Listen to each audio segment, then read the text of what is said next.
Okay, I figured I'd make a quick video showing what I'm working on. I'm working on the rear bumper for the racing mower.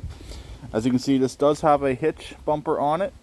I'm not saying I'll ever pull anything with this machine. I'll probably never in its entire life, but it makes it look more like a riding lawnmower by having that hitch bumper on there.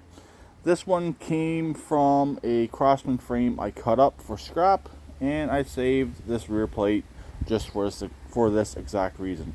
I wasn't going to go out and buy one since I had one already made up. Might as well use it. The newer machines are actually all welded. They're not as universal as the older ones are. So this actually had to get cut, which I'll show you the cut off pieces in a second. But this is basically the way it's going to look. It's probably going to go all the way up to the top, so I have the most amount of ground clearance as possible, and it will still provide plenty of strength throughout the top and bottom of the rear frame. To be honest, at the back, all that was really holding the frame together is this top bar. They have a idler bar right here and the transaxle. And to me, that's not really enough. You're relying a lot on the transaxle, especially with pressures wanting to push the frame rails out. It's probably not going to happen since everything is triangulated and this chassis is very strong. I've also welded in my front tranny supports, both sides. I know it's chicken shit welds, but they work and they are strong enough, and you're never going to see them. Also, when it comes time to paint this machine, they'll just get painted over anyways.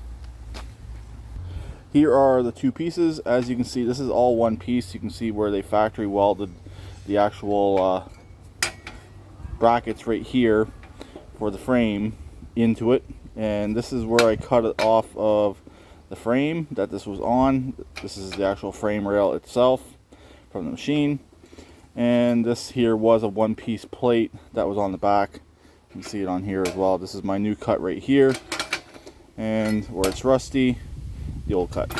So good way of saving an old plate that would just end up going for trash, and it definitely saved me some money on this since I didn't have to go out and buy one, or I didn't have to steal one off of a good machine.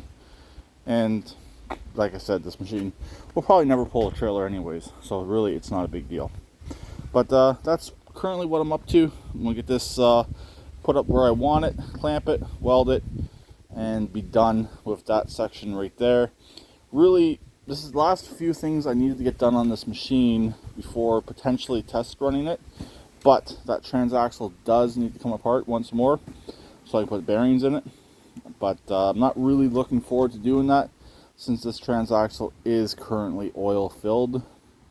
Yeah, it's going to be messy. So anyways, there's where we're at on the racing mower as of right now.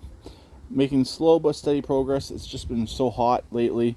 Hasn't been really nice enough to work on this machine. Today we have a bit of a breeze. It's still fairly high humidity, but it's bearable. So get as much done on this as I can while the weather's still okay enough to do it. So talk to them later. Please keep it redneck like always, and please subscribe and comment.